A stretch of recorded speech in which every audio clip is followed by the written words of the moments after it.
Herkese merhabalar, kanalıma hoş geldiniz. Ben Metehan. Bugün sizlerle birlikte kara defterdeki yazıları okuyacağız. Yani 2025 yılım nasıl geçmiş, bunlar hakkında bahsedeceğiz. Bunlar hakkında konuşacağız. Hatırladığım olaylar kadarıyla, yazdığım şeyler kadarıyla bahsedeceğiz. Belki bazı şeyleri burada söyleyemeyeceğim, okuyamayacağım ama onları halletmeye çalışacağız.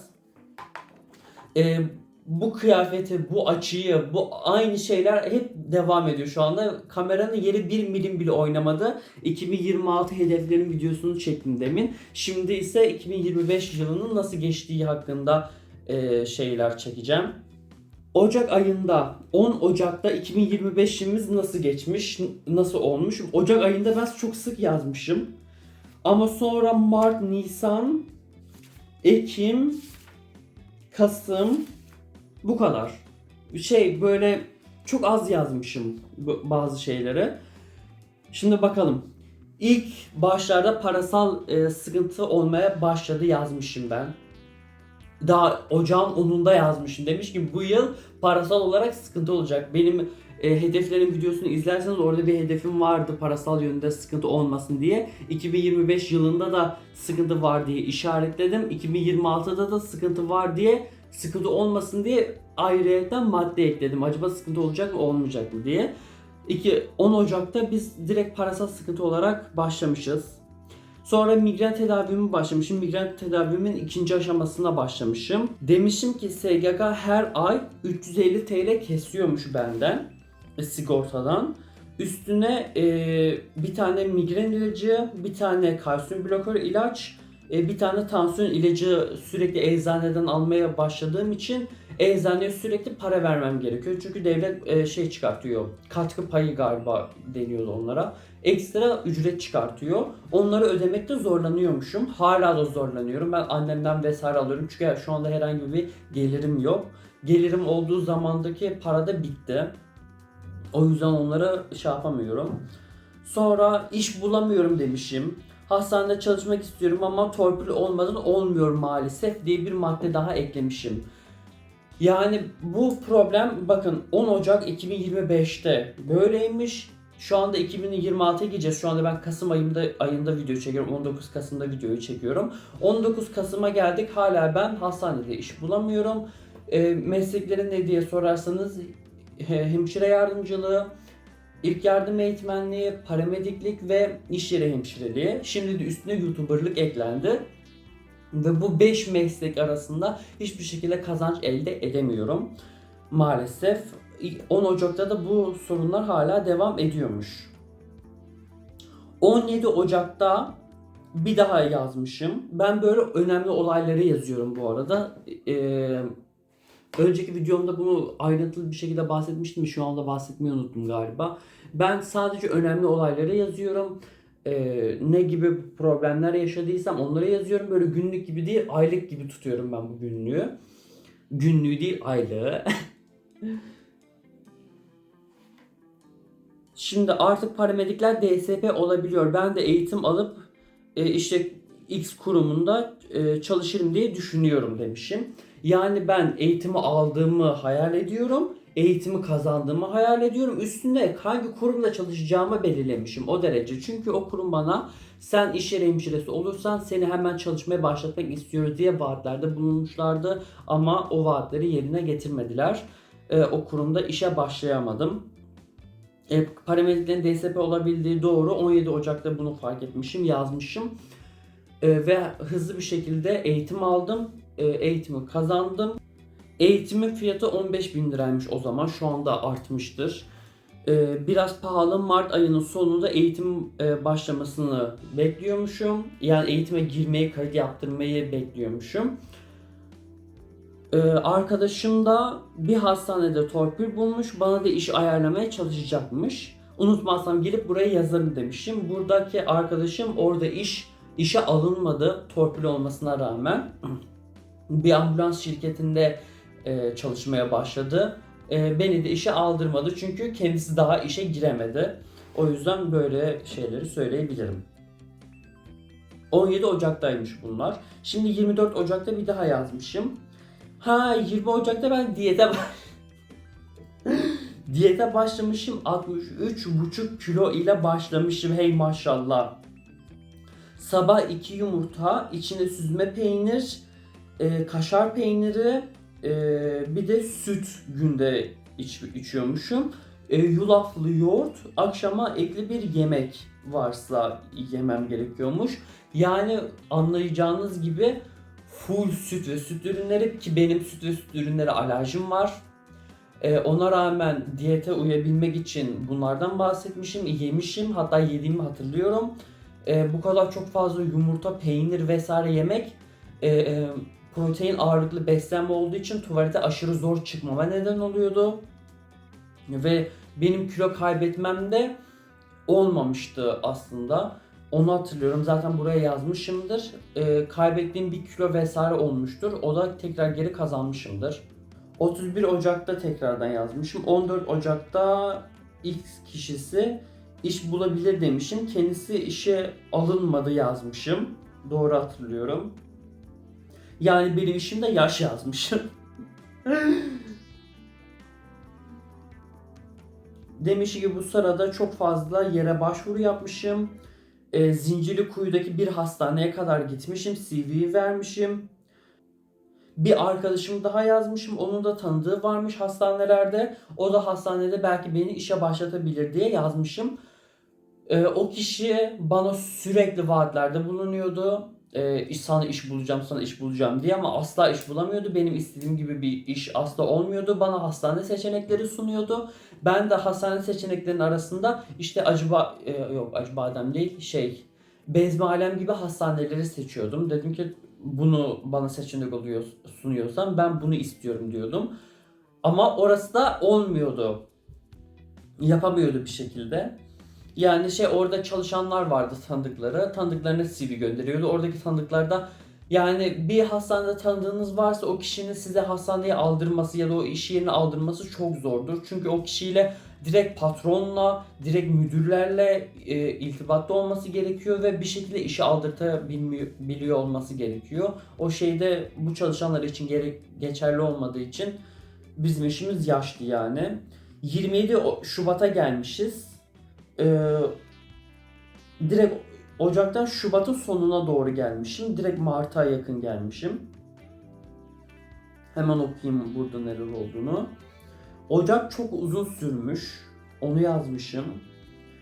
Şubat'ta o kadar hızlı geçmiş.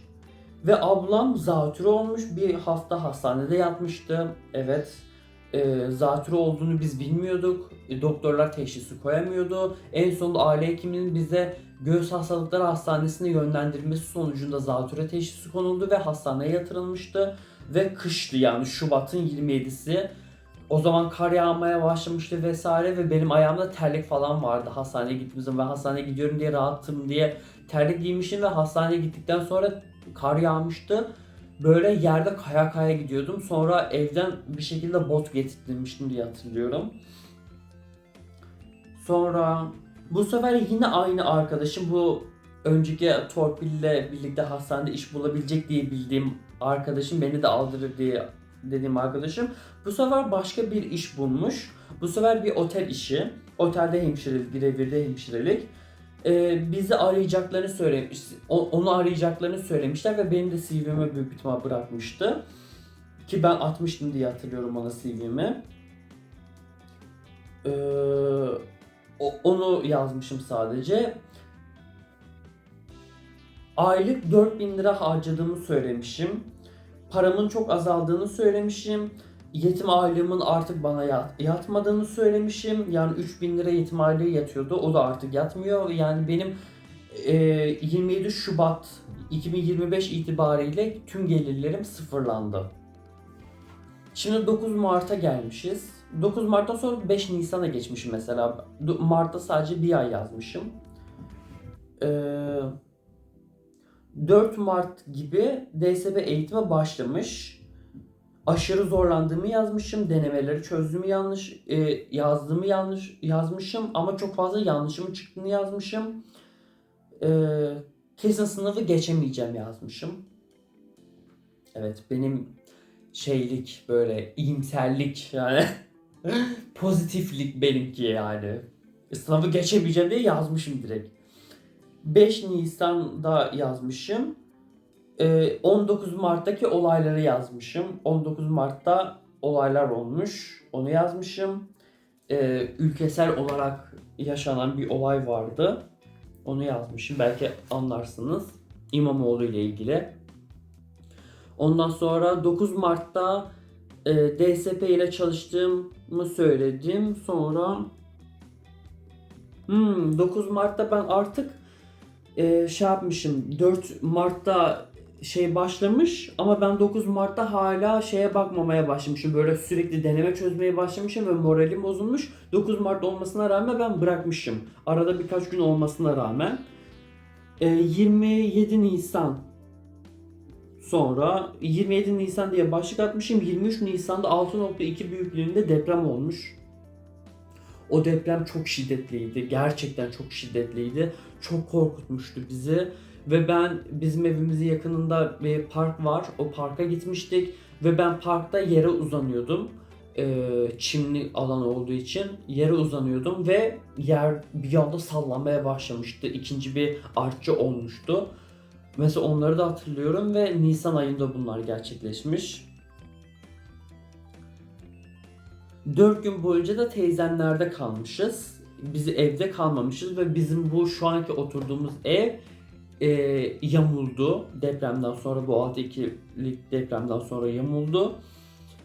Ve hala burada oturmaya devam ediyoruz. Çünkü yeni bir ev bulamadık. Yeni ev bulsak da kiraları çok şiddetli bir şekilde yüksek. Sonra TürkNet'le yeni bir şey yapmışım. İnternet bağlantısı yapmışım. Eve bağlatmışım Nisan ayında. 13 Mayıs Eurovision varmış 15 ve 17 Mayıs'ta. 17'sinde DSP sınavım varmış. 20-24'e yakın ilk yardım eğitimi var. 20'sinden ve 24'üne kadar ilk yardım eğitimine gidecekmişim. Bu da benim ekonomimi toparlayacak yazmışım. Yani birazcık gelir sahibi olacağım bu eğitimler sayesinde. Eğitime gideceğim eğitmen olarak. 17 Mayıs DSP sınavım iyi geçti yazmışım. Sorular paylaşılmış yazmışım. 27 sorumun kesin olarak doğru olduğunu ama 30 tane doğrumun olması gerektiğini söylemişim. Ve Eurovision'un final günü bugünmüş. 17 Mayıs'ta Eurovision'un finali varmış. Sonra Haziran'a gelmişiz. 14 Haziran. Ben burada çok karışık yazmışım. Ben burada ne yazdığımı anlamadım ama DSP sınavı bir şekilde açıklanmış. Daha sonrasında 62 almışım. 60 da geçme notu. 62 almışım. Ben zaten düzgün bir eğitim alabildiğimi zannetmiyorum. Düzgün bir eğitim alsaydım yüksek puanlar alabilirdim bence. Ve sadece ben internetten bulduğum sorularla, çözdüğüm sorularla geçebildim ben sınavı. Aldığım eğitimde değil. O yüzden 62 ile geçmişim. Eğitim aldığım kurum demiş ki geçme notu 60, 70, 60 değil yazmış falan. Onlar da hekimlerin geçme notunu yazmış bana maalesef. Ondan sonra öyle bir karışıklık olmuştu. Ama sonrasında öğrendiğime göre 60 geçme notu olduğu için sınavı kazandım, öğrendim. Ben DSP sınavını kazandım. Bir gün sonra işe alındım. Bakın bir gün sonra işe alındım. O kadar hızlı oldu. Sonra pazartesi günü, yani cumartesi günü işe alındım. Pazartesi günü de işbaşı yaptım. 1,5 ayda falan orada çalıştım. Sonra istifa ettim. Onları yazmışımdır büyük ihtimalle. Çok karışık yazmışım. Bir de benim yazım kötüdür. Hızlı hızlı da yazmışım. Okuyamıyorum ama hatırladığımı söylüyorum. 2 Ekim'de o kadar çok sinirlenmişim ki 4 tane mesleğimin olmasına rağmen hiçbir şekilde iş bulamamama çok sinirlenmişim. İlk işimi hızlı bulmamı bulduktan sonra hani bir daha iş bulabilirim zannetmişim ama o işler öyle olmamış. 13 Ekim, 9 Ekim'de YouTube'a başlamışım. Ben 9 Ekim'de diğer kanalımda iş yeri hemşireliği ile ilgili video çekmemle başlamıştım. O kanal videoya da bakabilirsiniz. İş yeri hemşireliği hakkında bilinmeyen gerçekler gibi bir video vardı. Videom 32 izlenmiş ve 5 abone gelmiş. O zamanki o kanalımdaki abone sayısı 371 olmuş. Eski kanalımı kullandığımı yazmışım o yüzden. Shorts atmışım, 2200 izlenmiş. Başka bir shorts atmışım, yine 2000 izlenmiş. Hedef olarak 500 abone ve 3000 saat izlenme olarak koymuşum. YouTube'dan ne kadar para kazanmanın zor olduğunu yazmışım. Mesela sizin 1000 aboneye geçtiğiniz zaman evet para kazanıyorsunuz ama 300 lira vesaire kazanıyorsunuz. 300 liranın %15'ini vergi vermeniz gerekiyor. Eğer ki bu parayı çekmek istiyorsanız %15'i vergi verdikten sonra 8000 lira da Bağkur ödemeniz gerekiyor. O yüzden hani böyle YouTube'dan 15.000 liralar falan kazanmadığın sürece YouTube'dan herhangi bir kazanç elde edemiyorsun. 1 lira bile cebine girmiyor. Hepsi devlete vergi olarak vermiş oluyorsun. Bunlardan bahsetmişim. Tuğba'dan ve Azra'dan çok fazla destek aldığımı yazmışım. Diğer arkadaşlarımla YouTube'la alakalı herhangi bir destek mesajı vesaire almadığımı yazmışım ve bunun çok kırıcı olduğunu yazmışım. 16 Ekim 2025'te 19'da vlog yüklemişim. Saat 19'da vlog yüklemişim. Hala bu eski kanalımda bu arada. Videolarımın izlenmediğinden bahsetmişim. Ne kadar az izlendiğinden bahsetmişim. 17 Ekim'de yeni bir iş başvurusu yapmışım. Bunun için defterin arkasında o iş yeriyle alakalı manifest bırakmıştım. Onu yazmışım. 1 Kasım'da ben yeni bir kanal kurmuşum. Ben buraya yıldız koyacağım. 1 Kasım'da bunu yazmışım. 16 Ekim'de kanala yeni video yüklediğimi yazmışım ama 31 Ekim'de yeni bir vlog yüklemişim yazmışım. 27 Kasım'a kadar da video stoğum var yazmışım. Şu anda benim 5 Ocağı kadar şeyim var. Video stoğum var. Şu anda kaç Kasım'da? 19 muydu? 19 Kasım olmasına rağmen 2 Ocağı kadar video stoğum var. 31 Ekim'de İBB'nin hemşire mülakatına gitmişim. Oradan da herhangi bir geri dönüş olmadı. Ondan sonra oradan başka bir özel hastaneye CV bıraktım. Oradan da bir geri dönüş olmadı. 5 Kasım'da Nevada kafeye yazmışım. Bu kafeye yazma sebebim Azra ile çektiğimiz video var. Önceki videolara bakarsanız tarot ve popüler olmayan cevaplar videosu var. Azra ile çektiğimiz. O videoyu Nevada kafede çektik.